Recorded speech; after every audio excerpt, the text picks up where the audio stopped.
You know, while all this stuff is going on about the election, quietly, and it is fairly quiet, the North Koreans launched a missile from a submarine that flew about 500 miles in the Sea of Japan. It could have hit Japan, it could have hit our troops, it could have hit South Korea, it could have hit anything. But it also shows not only do they have secret launchers out under the sea, they've got mobile missile launchers on land. And they have missiles now that can fly maybe as much as 10,000 miles and hit the heartland of the United States. This is serious business, and I don't think anybody much is addressing what we are to do about it. But that's just one of the problems that are facing our nation in a time when we have a feckless president leading who's so intent on political correctness that we're not watching the store. Well, in the presidential campaign, however, Hillary Clinton's campaign has gone into full damage control against that major story showing that big donors to the foundation visited her many times when she was Secretary of State. Well, now there are calls for an investigation into the foundation, while Clinton maintains she didn't do anything wrong. Caitlin Burke has the story. Growing calls today for the Clinton Foundation to close its doors. Republican presidential nominee Donald Trump among those leading the attacks, calling the foundation a vast pay-for-play scheme. An AP report based on Clinton's calendar and schedule concluded that more than half of the people outside of government who met with her when she was Secretary of State had given money to her foundation. An AP report based on Clinton's calendar and schedule concluded that more than half of the people outside of government who met with her when she was Secretary of State had given money to her foundation. My work as Secretary of State was not influenced by any outside forces. I made policy decisions based on what I thought was right. We try to do good things. If there's something wrong with creating jobs and saving lives, I don't know what it is. AP responded to the Clinton criticism of its report, saying, quote, "This reporting was done by the same AP investigative team that discovered Mrs. Clinton's private email server and traced it to her basement in Chappaqua, New York, and whose reporting last week resulted in the resignation of Donald Trump's top campaign strategist." Although Clinton still leads in the polls, the issue could be hurting her with voters already, and Trump is likely to continue to use it against her in the weeks ahead, and quite possibly in the presidential debates as well. Caitlin Burke, CBN News. Well, it's curiouser and curiouser, but I tell you, the Clintons have skated on the edge of the law for years, and the stuff they pulled in Arkansas is nothing short of appalling. If you want to go back over some of that, it is just terrible. I understand that Vince Foster, who died mysteriously, they say he shot himself and then levitated about 50 feet to a place where he was laid out. So it's kind of interesting. But all the records on that have now disappeared. So they're trying to clean up their tracks before somebody goes investigating some of that stuff, too. Well, in other news, the death toll from that devastating earthquake in Italy is now above 250. John Jessup has that story. Thanks, Pat. You're right. The death toll is climbing as rescue crews desperately search for survivors. The town of Amatrice was a tourist attraction full of bed and breakfasts where up to 400 people are still unaccounted for. Teams are combing through the areas where the quake hit, looking for possible survivors amid the rubble from the 6.2 magnitude quake. The Italian government has made an initial estimate of the damages at about $11 billion. A U.S. Navy warship has been harassed by 4 smaller Iranian boats, according to the U.S. Chief of Naval Operations. The Iranian boats ignored warnings as they raced toward the guided missile destroyer USS Nitsa. It happened in the international waters in the Strait of Hormuz. That's the mouth of the Persian Gulf, an area where Iran has threatened U.S. Navy vessels before. Pat? Well, it is said with a Trump presidency, those 4 little vessels would have been blown out of the water.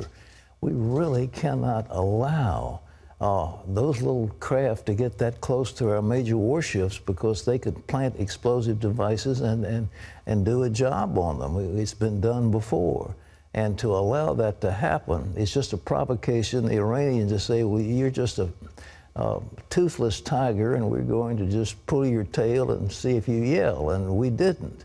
we didn't do anything because the rules are such that none of these armed vessels are allowed to respond.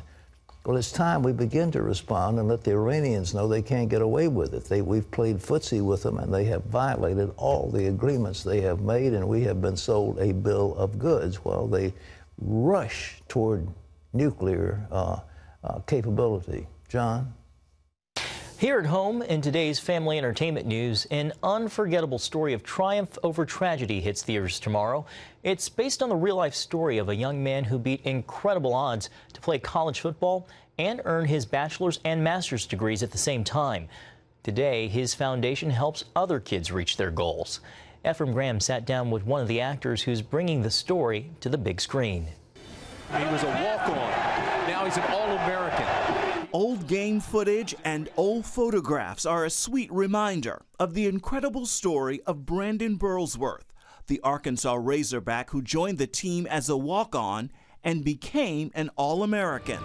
Remember, you can't just trust. You have to obey, too.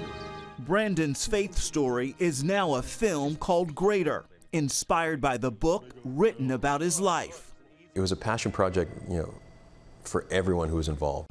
Neil McDonough plays Brandon's big brother and father figure, Marty. How familiar were you with Brandon's story? We're sitting in traffic, my wife Reve and I, and she says, honey, you get an email on this film about Brandon Burlsworth. I'm like, Brandon Burlsworth, the football player? Yeah. And she goes, there's a script here with it. I'm like, well, we're stuck in traffic on the 10 freeway in Los Angeles. I'm like, start reading. And by page 3, I was, we're already bawling by page 3. I'm sorry. Just not big enough. Thank you, Coach. Let's go. Brand? I can get bigger. You want to walk on? Pay your own way? We certainly won't stop you. You can always use a warm body on the scout team to hold blocking dummies. And if it'll make you feel any better, I'll even make you an invited walk-on. But I want to make one thing absolutely clear. There ain't no way you're ever going to play. Not here. Brandon was exactly, as the film depicts him, just a saint of a man that had literally nothing going for him as a kid. Brandon also died in an accident, headed home to go to church with his mom, 11 days after being drafted to play for the Indianapolis Colts. What's Marty's struggle in this story? That journey and the struggle of why does God take someone so great away from us at the worst of times, and to have to deal with that and, man up and be strong enough for everyone. This is a different role for the actor, famous for his work in shows like Arrow and films like Red and Band of Brothers. Do you give much thought to your faith when choosing your roles? Absolutely. Yeah. And I've gotten in trouble for that at times. And people say, well, you'd be such a huge star if you just have those scenes with women in sex scenes and such. When it comes to doing intimate roles in films, I won't do it because I love my wife so much, and I feel that I don't think that's what God wanted me to do. Ephraim Graham, CBN News, Vancouver, British Columbia. Thanks, Ephraim. And Pat, that movie out in theaters tomorrow.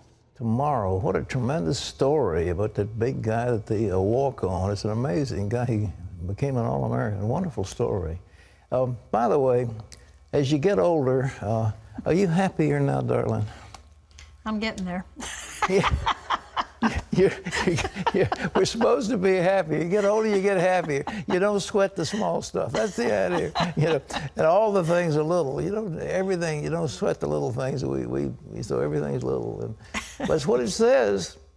The experts are now saying that older people are kind of playing it cool, and they're happier. So here's John with that story. That's right, Pat. Turning to health news, you may enjoy one benefit from getting older. That's getting happier. A recent survey found that overall mental health, including happiness, gets better as you get older.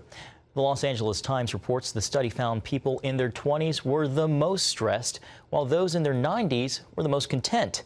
Possible reasons include changes in the physiology of the brain, or the fact that what's stressful to people when they're younger doesn't seem to bother them as much as they grow older. as they realize what's really important to them and what's not. Pat, as one happy guy, I'm sure you can back this study up.